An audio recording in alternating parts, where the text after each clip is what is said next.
I'm so sorry, I'm just bashing publishers a lot, I do apologise, but also, why do my spines not match? Hello my loves and thank you for joining me, it's Kirsten and today we're doing a bit more of a fun video. Not the sort of video I've done on my channel before, but it was voted on by Patreon. So we're going to be going over my Bookish Icks. Now this video idea I actually took from Sinead. I'll have her channel linked below, one of my favourite creators at the moment, but she did a recent well, it was a series she did on TikTok of going over Bookish Icks, but she decided to put it all together for a video here on YouTube and it was so much fun. Just a premise to say that this is just for fun. If you like some of my Bookish Icks, that's absolutely fine. I'm not saying anyone's wrong in their opinions. These are just mine. This is just done purely for entertainment. But do let me know what some of your Bookish Icks are in the comments below. We're just gonna get into it. Also, yes, I'm in the exact same outfit as last week's video. I'm filming them both on the same day and I could not be bothered to get changed. So grab yourselves a beverage and hopefully this is a little bit of fun for you on this day, that whenever you're watching it. I was going to say Sunday because it is coming out on Sunday, but whenever you're watching this video, I hope it brings a little bit of entertainment. Can you tell I'm nervous for this sort of video? It is so different to my usual like bookish recommendations or the wrap-ups and TBRs, you know, all the classic stuff. This is so different. Let's just get into it because at the end of the day, this is just fun and silliness, and I think a few of these a lot of people can relate to, especially the first Bookish Ick. I think that is something that all of us have complained about at some point or another with books, and that's stickers. Stickers on books. Why? I purchased this book a little while ago and I have kept the sticker on here for two reasons. One, because honestly I hate taking the stickers off. I hate how they can damage the cover of a book. But also when this book won, I was like, well, I might as well keep it on there just as, hey, I can show you, I have a book with a sticker on it. Now this is one of the few stickers that I can completely understand why there are bookish stickers, because, you know, it's a sale sticker. How else are you going to know that this book has £5 off? Forbidden Planet does this quite a lot, where they'll do just random little deals where they're like £2 off or things like this. I can understand that, because how else are you going to know if you just have like a little flap piece of paper that just goes over the top of the cover? While it would look a lot nicer instead of having a sticker directly onto the book, it doesn't actually help because they're so easy to then take off. Somebody could put on another book, and because of the way retailing works, the store would have to like, it's a whole mess. So I can completely understand why, if they're doing a special offer where they're doing a sale on certain books, I still don't like it. I really have more of a beef, it feels weird to say that sort of thing, it's not really the sort of vernacular I would use, but I have more of an issue with ones that are like, oh, signed by the author or things like that. I just don't care. Like, if I'm bothered about that, I can open the book to see if it's signed. I don't need a sticker telling me it's signed. I'm not the sort of person that's going to buy a book just because it's signed. I know lots of people do. Again, I know loads of people do. I know loads of people love it when the books are signed by the author, and so that sticker can be helpful, but for me, I don't think it's unnecessary. The thing is with stickers, right, they're so awkward to get off. You are so likely to damage the front of a book because you're trying to scrape it off, and you can use a hairdryer to help lift that sticker, but it doesn't always work. Oh god, it's so frustrating. So yeah, that's that. But I actually think the worst problem is books with stickers that don't come off. Like, what is this? This is on the new Holly Jackson book, and there is a sticker that doesn't come off. I thought it came off because it looked like it was like rigid, and if you put your finger across it, you can feel the ridge where this sticker is, so it should come off, but it doesn't. And it's telling you how this author is also the same author of A Good Girl's Guide to Murder. No offense, but that's in the damn book. Like, you can go and there is a list of books that the author has done. Why do we need that? And again, I can kind of go, well, from a publishing point of view, it lets people know that this author is the same author because, you know, this is their debut adult thriller, so they're going to see it in the adult thriller section. So that could be older teens that have really enjoyed Holly Jackson's YA stuff that are branching out into adult. That's a good little thing. But if they know Holly Jackson books and they already like them as an author, they're going to recognise the name. And then you would flick open the book and be like, oh yeah, that is the same author. And if it's an adult that's picking up this book, telling them that they're the same author, again, that if they've read those books they already know Holly Jackson as an author, or two, potentially they would put it back because they're like, oh, well, this is a YA author.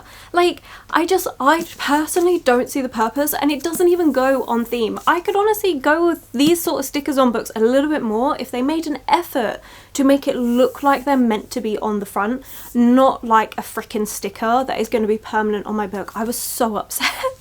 Okay, I know it's such a little thing, but why? It happens so often. Or like the ones where they're like, now a major motion movie and all of this stuff. I'm like, who cares? Genuinely, who cares? It really winds me up. And I know this is probably the one that is the most popular bookish ick. It is the one that the majority of us will all complain about. And while I do always try to be a bit understanding, like with the sale stickers, there are just certain points where you're just like, no, enough's enough. Publishers, stop doing this. Because I know it's not the authors, it is the publishers. The publishers get the final say on covers and things, so they're the ones that are doing this, and I'm just like, why? What do you think this is adding to it? Because it's not. I would love to know if anyone out there is working in the publishing industry that's watching this video, please explain why the hell they feel the need to put these on books, because I just don't get it. I really don't get it. But okay, right. Well, that was a bit more like passionate than what I thought, but yeah, okay. The next one that again, is another thing against publishers. I'm so sorry, I'm just bashing publishers a lot. I do apologise, but also, why do my spines not match? You are the same publisher for this series, okay? It's the Wayward Children series, and they don't match. This bottom bit doesn't match on the shelves. Let me try and get you a better look. But like, look at how it's the same publisher and it's done its logo in different ways, and also the text on the spine is different. So none of this matches up. None of it. Why? That's so annoying. I really don't like it. Like, if you're gonna have a book in the series, it should be consistent with the font that you're using, the colors you're using, the size you're using. All of it should be consistent because it's part of the same series. It's such a simple little thing, and yet it happens so often where there are inconsistencies, and Again, I don't understand why. I can understand if they're like, oh, we were going through a big change and so we were changing up how all of our books looked and things like that. And I'm like, I can understand that. But then for books you already have in a series, couldn't you keep the continuity until that series is finished? That would make more sense rather than changing it halfway through series. For me, it doesn't make any sense to me. It bothers me so much. So that's one. And I think I've got another series where it does the same thing, where like the spines, they just don't match up. And I'm just like, why? Because majority of the time on bookshelves, we're going to have books spine outwards. So you want those spines to match up. If you then start changing the design halfway through the series, that's just really frustrating to look at. That's quite a big one for me because I'm very much like, I like things to match. Having that little inconsistency, while it is such a small inconsistency, it really bothers me having to look at it. Wow, I'm really kind of opening up on how pedantic I can be. In that same vein, we can get some series where the heights are mismatching, and again, it can be the same thing where the publishers like changed how they're doing them, and it's just, it's so frustrating. So Tea Kingfisher books, primarily, if they've been coming out in hardback, have all been in the small hardback, and it works, okay? It's lovely, it's great, I really enjoy it. Instead, with Sword Heart, they came out with a big hardback. But the thing that annoys me about Sword Heart is actually part unofficial, well, sort of, it's like a standalone within a series, and they've done a small hardback for the first book in that series, which is The Clockwork Boys, but then Sword Heart, which is the third book in that series, came out as a massive hardback, I should say, not paperback, but it came out as a full-size hardback, so it was like this. So then in my series, it would have been, nice short, consistent with all the other Tea Kingfisher books that have been published in hardback in the UK. I should preface, a lot of this is to do with the UK. All small, nice hardback. Sword Heart, massive hardback for no goddamn reason. So I then had to wait for it to come out in paperback because I do have paperbacks and the short hardbacks.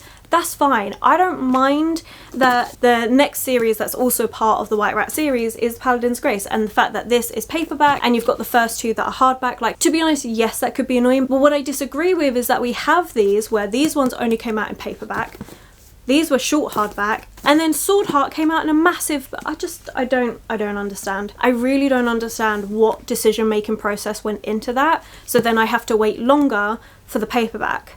which is just silly.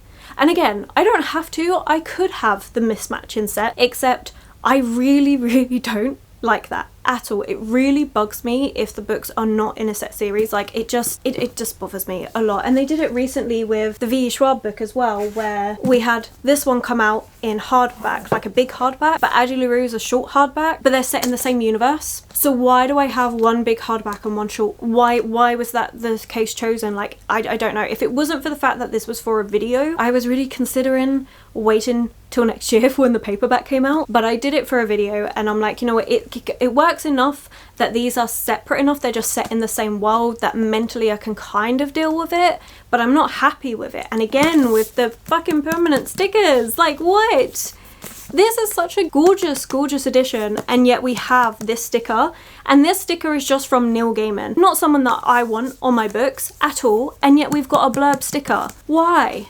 So not only have you messed up with the fact that this is a big hardback and a small hardback, books set in the same world, you've also got a sticker I can't take off on the front of my book that does not blend in with the cover. Like, it is an eyesore. And I'm kind of jumping around a little bit here, but the next thing to get into, sprayed edges. We're going to come back to this. One sprayed edge, one not. Set in the same world though.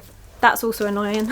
So yeah, I do find it frustrating, especially with books where they're all set in the same world. There should be consistency across those books in terms of sizing. If you've done one in a small hardback, make sure that the hardback run whenever it comes out is a small hardback so it all matches. Like, those are things, they're little things, but they're things that can be really appreciated, that just show that extra dedication. Whereas having it all mismatching, while yes, they'll still sell, it is frustrating, and I don't like it. Okay, I don't like it. I'm so pedantic. But on that train of things like just changing halfway through a series for like no reason and no consistency is also when they do a cover change for a series, and they'll do it so that you have the first two in one way and then like the third one comes out in a completely different cover. That's really annoying as well, and I get it from a marketing point of view. It's amazing, especially if they turn around and re-release the first two books in the new covers, because for them, they're making money, because they're 100% gonna be those people that will go, oh, they don't match, I really hate this is my favorite series, fine, I'll go out, I will purchase the first two again so that I can have a matching series. And while yes, none of this is like you have to do any of this, personally preferred because I like consistency. So I'm quite lucky I haven't had that happen too much, although I am going to have it happen with the Veronica Speedwell series. But I think this is more because I'm going to have to look into this properly, I should have, but so these first three books of Veronica Speedwell series for the UK look like this.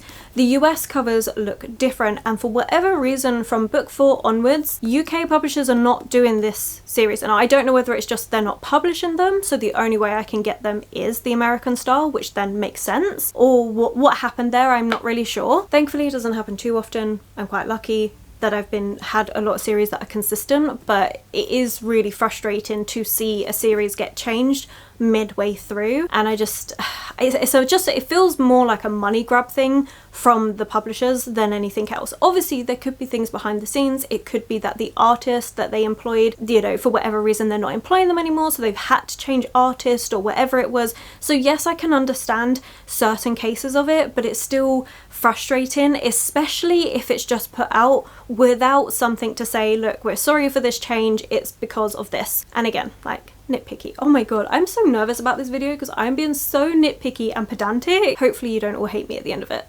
Oh, another thing that's kind of to do with a cover change, but not fully. So I've got this series by Maureen Johnson. I love it. The first bit is like a completed trilogy on its own, which is the Truly Devious series. Really love it. We then have a couple of standalones. Now they've all been matte paperbacks, okay?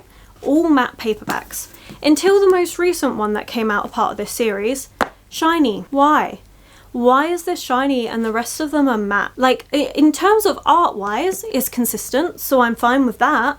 But why is this shiny and these are matte? Like, I don't understand why that was changed and done, because also I hate a shiny cover. Like, genuinely, I really don't enjoy them. I don't like the way they feel. I don't like the way that light's always reflecting on them and stuff. Like, I personally don't enjoy a shiny finished cover. I actually prefer matte. So it was a really weird decision to have that, and I felt when I actually went to purchase this, I noticed it in the bookshop and I was like, oh, god, why? I really don't like it. And if it wasn't for the fact that I really wanted to read this, and I'd been waiting for it to come out in paperback, because again, this was a case of they decided to do a hardback. I didn't think that these had come out in hardback, so it was like a weird thing, so I had to wait longer for the book to actually match my series. And then when they did do it in paperback, they still not actually matched it. They've done it in shiny. I'm like, why? Why are these the decisions that are being made? Like, I make it make sense, please, because I don't understand. And again, they're little things, but it's just those little things that become annoyances that there's just no need for it, you know? Something everyone needs to do. Okay, series numbers on books. Why is this not done on every single book?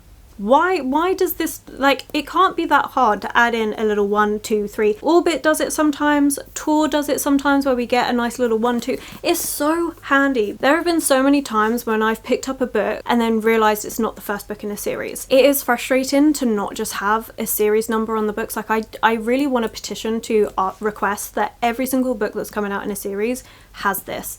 It makes it so much easier when you're buying a book. It makes it so much easier when you're picking up a book on the shelves and then you're looking and you're like, oh, okay, this is actually book 3. This sounds really interesting. Let me go find book 1. Like, it makes life so much easier. I have done it a couple of times with some romance series. So let me grab the books actually. So like both of these I picked up, and this one is the 3rd book in a series and this one was the 2nd, and I didn't realise because there's nothing to mark it as the 2nd or 3rd book in a series. And even on the covers, like, it doesn't sound like there's nothing to go, oh, there's nothing, okay? And it was really frustrating, especially because I'm just picking them up. I'm like, oh, that sounds good, let me go. And I haven't done loads of extra research. So what it means is I either have to do extra research for every single book I pick up, which can be hard because 9 times out of 10, at least here in the UK, there's no signal in bookshops. Like, there's no signal. So how can I go on to Storygraph and check if this is the first book in a series if I don't have signal to do that? Because for whatever reasons, the stores just seem to cut it. Like, I just don't understand. It happens so often. And so it would be so much easier if we just have a little 1 or 2 or whatever number of the series it is on here. I don't understand. I don't understand why this is not just done across the board, because that makes so much sense, and surely that would make sense from a purchasing point of view. Like, that is one that I can honestly go, I genuinely am a little bit confused by it. It's not like a bookish ick of like, ugh, I'm not going to pick it up if it doesn't have it, because it's not consistent enough for that. I'm just like, this is one that I wish we did have across the board, that I'm like, no, that is so handy. This is so helpful, and I always really appreciate it whenever a series has this. Like, it really... It's so helpful.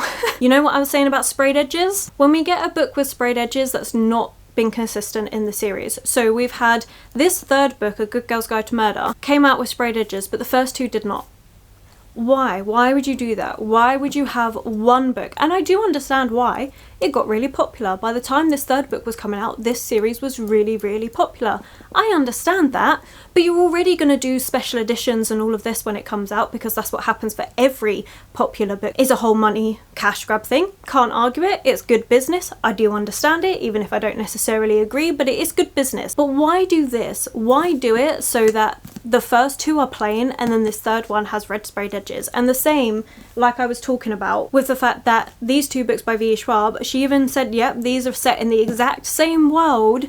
Why do we have sprayed edges on one and not the other? They're set in the same world. So you've given me mismatch in sizes with the hardback editions. You've given me stickers on both the books. Thankfully, this one can come off, this one can't. And you've given me one book with sprayed edges and one book without. Why? Where is the logic? Where is the consistency?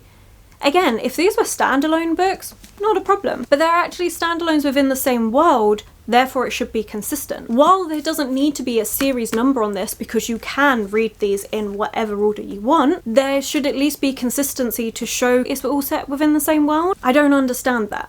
Personally, I really don't understand that. So it's another one where I'm like, that should just be common sense, right? I don't understand why it's not. Okay, something it's a bit of a weird one. Okay, so I personally don't like people on the covers of my books. However, there are exceptions. A silhouette, I really like. I think that can look really nice. Cartoonish character, I don't mind too much. So let me get an example. Let's go with Finley Donovan. Like, we have like a little cartoon character. Not too bad, not my favourite. Still prefer it without it, but it's okay. Although this does the thing where the series, like, the spines don't match. Like, publishing bit, 2 different colours. The way they've done the text on the fit, also different. Like, it bothers me. But I can say like this sort of cartoonish character person on a cover, not too bad. Again, not my favourite, but it's okay. Real people on covers I never really liked. However, I don't mind too much the sort of style. I'll show you in one. This is not my favourite. I don't really like it, but there have been some books coming out where it looks almost like a photograph. So you'll get like a little border around the edge of colour. You'll get a photograph in the middle and it can look a little bit like artistic leaning. That I don't mind too much. I think you get it a lot on like contemporary books. That's where I see it the most. I don't read much contemporary, so I don't really have much to show you, but like this is not my favourite cover. I prefer it to the US, but it's still not my preferred. But one thing I will say that I really hate on covers when it then has people on it is when it's the movie cover. When that gets changed, I don't understand. It's like we've got the Richard Osman's Thursday Murder Club. Really like it, okay? It's good, although again this annoys me because we started getting sprayed edges halfway through the series. That annoys me, but at least the covers are the same, although again we get a sticker that's not a sticker on the book. But they've recently released a new paperback version of this with the movie stars on it, and I don't like it. We don't need the movie poster as a book cover. We just don't need it. I guess again they're like, oh well, if people like the movie they can see it's based on a book and then it's easier for them to find that book because it's got the same cover. But I think it looks tacky when it happens. Like I really don't agree with it. I just don't like how they look at all. That's a shame. Like I would say that's the biggest nope for me when it comes to people on covers, when it's the movie poster. I can understand some when it's done really artfully, really tastefully, it can look really nice, but movie covers on books? No, give me a break. That's just no. Okay, that just needs to stop happening because it's gross. Okay, I'm really happy when books get turned into movies. Like that's such an accomplishment. I think it's great, but this, no.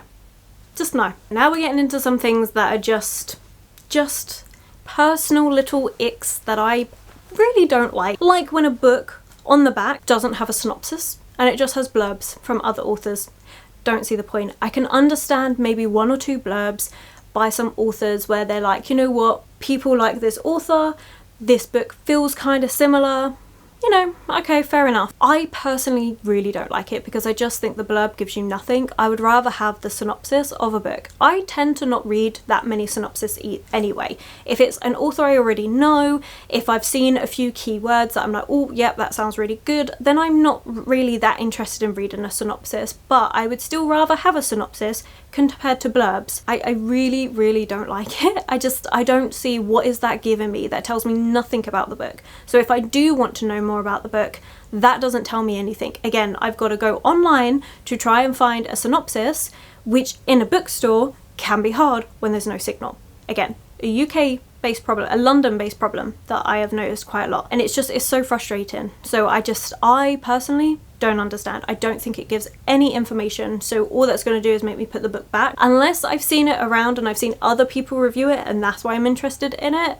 But I think then you're relying too heavily on platforms like TikTok and Instagram and YouTube to promote books, rather than actually, what about those people that do go into a bookstore just to pick up and browse a book that then don't have a synopsis, so they don't know what the book is about. And yes, sometimes it's then for whatever reason being put onto like the inside flap of a book. Traditionally, books have always had a synopsis on the back, so if I then do this, like, it's not going to be often where I'm going to flick and be like, oh, I'm expecting to see a synopsis here. Yes, for a hardback, because that's always been the case, but I don't understand why we're getting some paperbacks with just blurbs on the back and then having the synopsis on the inside flap here. I would say it's much better to have your blurbs on the inside flap than it is on the back. So I don't know why that's starting to, hopefully that stops happening, but I have seen it happen a couple times and I think this is a poor marketing idea. Now these next two are just silly, really, but tiny font. Okay, the really tiny font where you're really having to squint and read. Now don't get me wrong, I'm not saying we need text to be really big and things like this, although that does make it easier because there are a lot of people out there that can find it a struggle to read words that need that larger print times. When the font is so freaking tiny, it's actually intimidating. Okay, I don't want to be wearing a magnifying glass to read my books. I already wear glasses. I don't need a magnifying glass on top. Another one that is, oh, you know what, I'm so jealous of America for this. Look at the flop. Look at the flop of this book. It is stunning. Whenever I have gotten an American paperback, gorgeous. Gorgeous. And then you get UK and you're like, nope, that's a brick. That's not going anywhere. This is not going anywhere. And that means when I'm trying to read this book, I'm having to break spines because that's the only way I can open this, because it's all the way to the edge. So it's not even like, if I don't want to break the spine, which I'm not that bothered about it, I used to be, and now I'm just like, you know what, I want the comfort of being able to read it without having to awkwardly hold it. But otherwise, I'm having to read it like this, which you then can't get to all the pages, like all the words right to the edge. You're having to break a spine to open it up. Some people really don't like that. I definitely used to be like that. Now I'm like, I'll break a spine. I want my books to be comfortable. It's fine. But also, why can't we then just change so that we print it on, I think it's to do with the grain of the paper, the way they print it. Why can't we just do it like this? Because then there's no need. Like, look, that is perfection. That is perfection.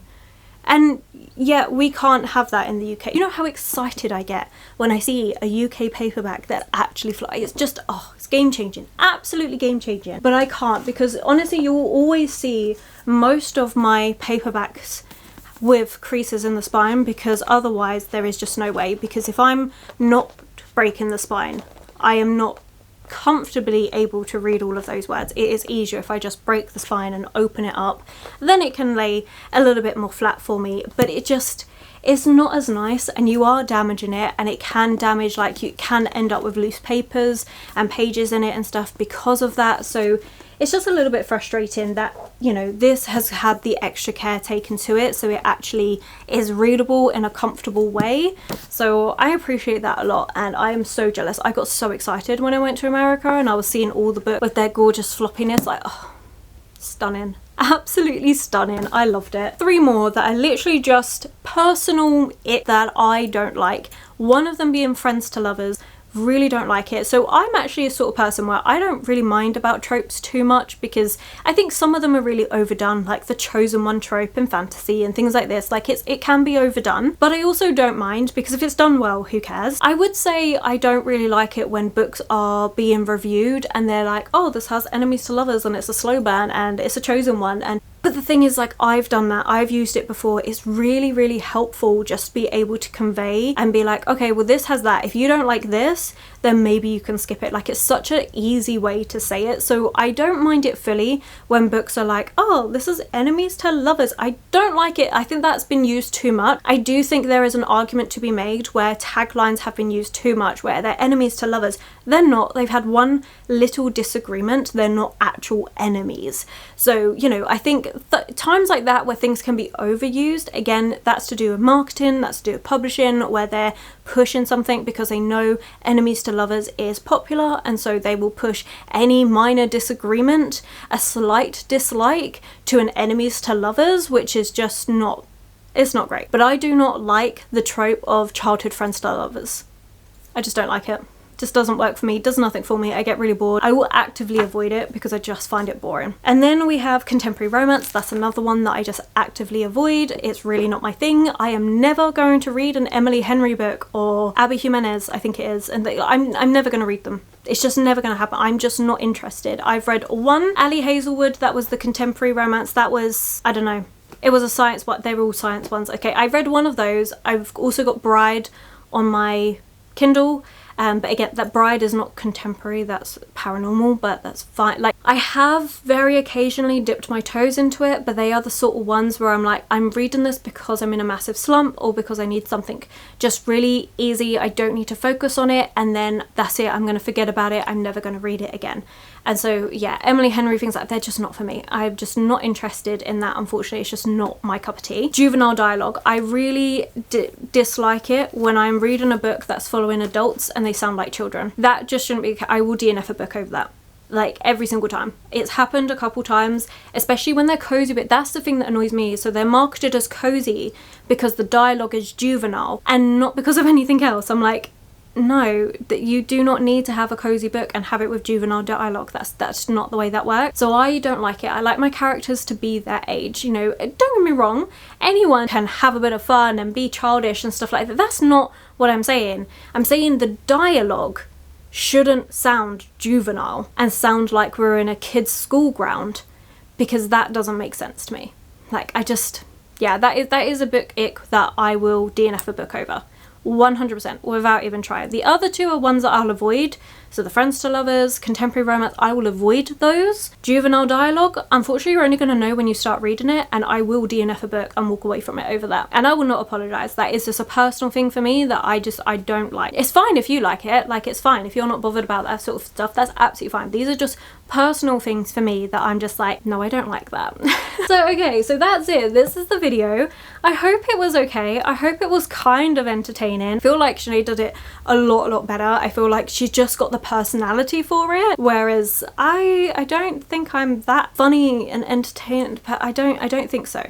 But you know, hopefully you enjoyed it. Hopefully it was just a little bit of a laugh, a little bit of lightheartedness. But yeah, you'll have to let me know, what are some of your bookish icks? Do you agree with some of these? Do you disagree? I mean, some of them I am really passionate about, like stickers that aren't stickers on books that do not blend in with the book cover are just pointless and not needed. Like, it's so not needed. There are certain ones that I can go, no, I genuinely am quite passionate about. Some of the others are just a bit like I would prefer if it wasn't like this. Anyway, I think I'm just over explaining everything now. You don't need to hear all of this. Thank you for watching and listening to this one. Let me know if you would like to see other videos like this in the future, or what they would be. I don't actually know. This is like a new little foray into a side of things that I haven't done before. But yeah, okay, well, if you've made it this far, then let's put a laughing face in the comments below if you've made it this far. And again, thank you so much for watching. Thank you for all of your support. Thank you for watching this even though it's not quite the typical content that I normally do. I really appreciate it. A massive thank you to all of my Patreons. Like, support means so